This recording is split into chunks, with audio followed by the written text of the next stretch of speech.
Hey curious minds, welcome to Arudra IAS Hub. Come on, let's unlock some knowledge.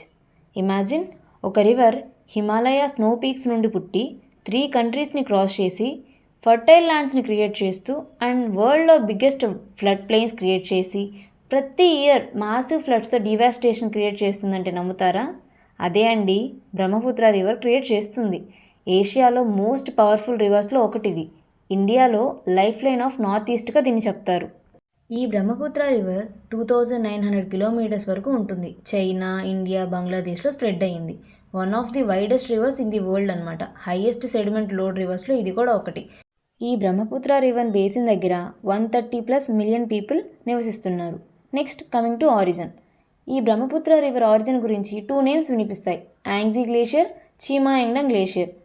Modern geographic and satellite studies ప్రకారం బ్రహ్మపుత్ర అనేది Yangzi glacier నుంచి పుట్టింది.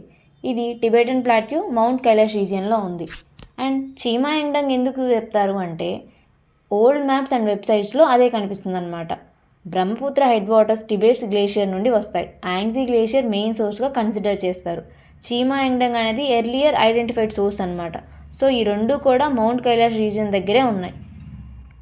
దీని ప్రవాహం చూస్తే టిబెట్ దగ్గర 1600 కిలోమీటర్స్ ఈస్ట్ సైడ్ ఫ్లో అవుతుంది. డీప్ జార్జెస్ని క్రియేట్ చేసి వరల్డ్లోనే డీపెస్ట్ కెనాన్ నమ్చా బర్వా దగ్గర యూటర్న్ తీసుకుంటుంది. ఈ యూటర్న్నే గ్రేట్ బెండ్ అంటారు. ఇది చాలా ఇంపార్టెంట్. అండ్ ఇండియాలో చూసుకుంటే అరుణాచల్ ప్రదేశ్లో ఎంట్రీ ఇస్తుంది. ఇక్కడ దీన్ని సియాంగ్ లేదా దిహాంగ్ అంటారు. తర్వాత అస్సాం ప్లెయిన్స్ రీచ్ అయ్యాక దీన్ని బ్రహ్మపుత్రగా పిలుస్తారు. అస్సాం వ్యాలీస్లో ఈ రివర్ అనేది ఎక్స్ట్రీమ్గా వైడ్గా స్ప్రెడ్ అయింది. 10 to 15 కిలోమీటర్స్ విడ్త్తో ఫ్లడ్ సీజన్ని క్రియేట్ చేస్తుంది. వరల్డ్లోనే లార్జెస్ట్ రివర్ ఐలాండ్స్ ఇక్కడే ఉన్నాయి. ఇక్కడ major city Guwahati.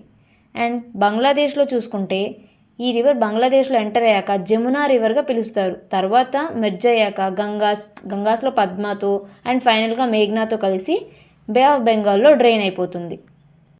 Tributaries of Brahmaputra. Brahmaputra tributaries 2 side నుండి కలుస్తాయి. Left bank tributaries Assam valley north side నుండి వస్తాయి. Right bank tributaries south side నుంచి వస్తాయి. ఇప్పుడు 1 by 1 చూద్దాం. లెఫ్ట్ బ్యాంక్ ట్రిబ్యూటరీస్ చూస్తే ఫస్ట్ వన్ సియాంగ్, దీన్ని దిహాంగ్ అంటారు. టిబెట్ నుండి వచ్చిన మెయిన్ ఫ్లో అన్నమాట ఇది. ఇండియాలో బ్రహ్మపుత్రకి బేస్ రివర్ ఇది. Second one Dibang, snowfed river అనమాట. అరుణాచల్ మౌంటైన్స్ నుండి ఫ్లో అవుతుంది. Third one Lohit, strong current river అనమాట. ఇది రెడ్ కలర్డ్ సెడిమెంట్స్ వల్ల ఫేమస్ ఇది.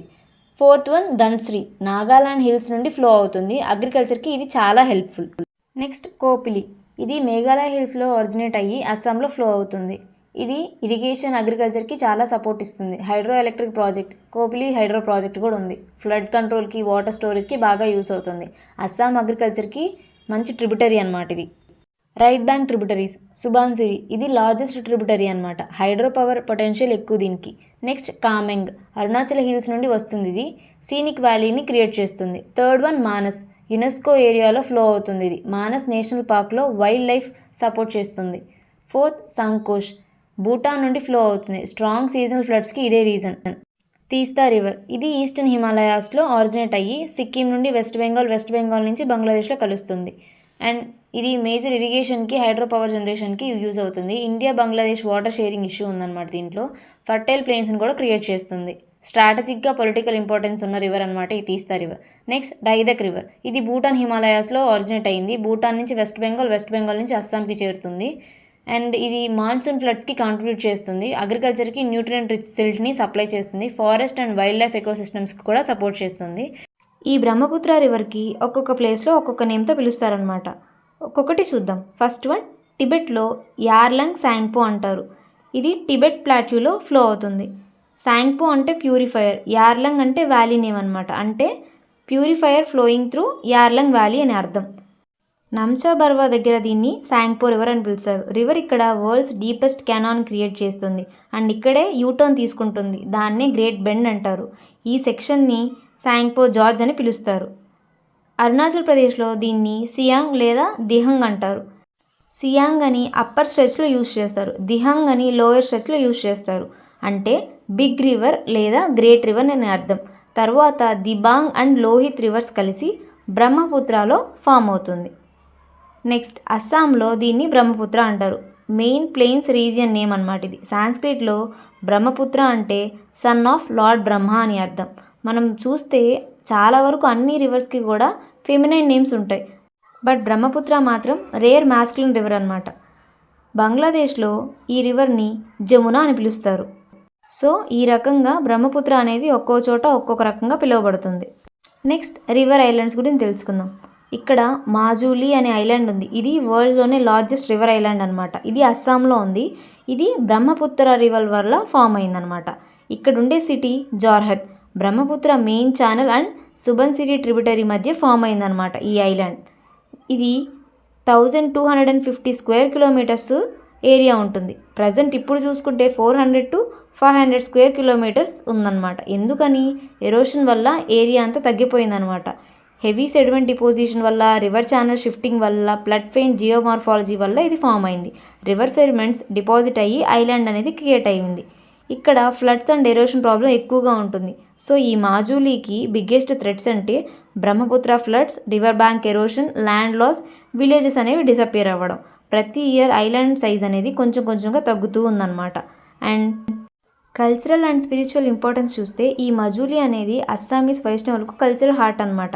ఇక్కడ శ్రీమంత శంకరాదేవ్ అనే సెయింట్ నియో వైష్ణవిజంని స్టార్ట్ చేశాడు. ఇక్కడ సత్రాస్ చూసుకుంటే మజూలీలో 20+ ట్రెడిషనల్ మాన్స్టరీస్ ఉన్నాయి. వాటిలో ఫేమస్ సత్రాస్ వచ్చి ఆంతి సత్ర, దక్షిణపత్ సత్ర, కమలావరి సత్ర. అండ్ ఇక్కడ రివర్ని సాక్రెడ్గా కన్సిడర్ చేస్తారు. మేజర్ పిల్గ్రిమ్ సైట్ వచ్చి కామాఖ్య టెంపుల్, ఇది చాలా ఫేమస్. ఇక్కడ ఫెస్టివల్స్ చూసుకుంటే అంబుబాచి మేళా, రివర్ని వర్షిప్ ట్రెడిషన్స్ కూడా చేస్తారు. అస్సామీస్ కల్చర్ రివర్తో డీప్లీ కనెక్ట్ అయి ఉంటాయి. యూనిక్ కల్చర్ అండ్ ఆర్ట్స్, ఇక్కడ మాస్క్ మేకింగ్ చేస్తారు. మిథలాజికల్ క్యారెక్టర్స్కి మాస్క్ తయారు చేస్తారనమాట. రిలీజియస్ డ్రామాస్లో వీటిని యూజ్ చేస్తారు. Next Sattriya dance, classical dance form of Assam. ఇది మజూలీ మాన్స్టరీస్ నుంచి ఒరిజినేట్ అయింది. ఈ మజూలీ అనేది ఎందుకు ఇంపార్టెంట్ అంటే వరల్డ్లోనే లార్జెస్ట్ ఇన్హాబిటెడ్ రివర్ ఐలాండ్ అనమాట. అండ్ కల్చరల్ హెరిటేజ్ సెంటర్ ఇది. Neo Vaishnavism spiritual hub also. Unique river ecosystem ఉంది ఇక్కడ. ఫ్లడ్ ప్లెయిన్ జియోమార్ఫాలజీకి ఇది బెస్ట్ ఎగ్జాంపుల్ అనమాట.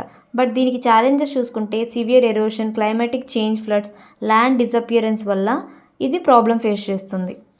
అగ్రికల్చర్ చూసుకుంటే ఇక్కడ ఫ్లడ్స్ వల్ల డిస్ట్రక్షన్ జరుగుతుంది, ఫర్టిలిటీ కూడా వస్తుంది. సో ఇక్కడ బెనిఫిట్స్ వచ్చి రిచ్ అల్యూవియల్ సాయిల్ ఉంటుంది, రైస్ కల్టివేషన్ బాగా జరుగుతుంది, టీ ప్లాంటేషన్, జూట్ ఫార్మింగ్ అనేది బాగా చేస్తారు.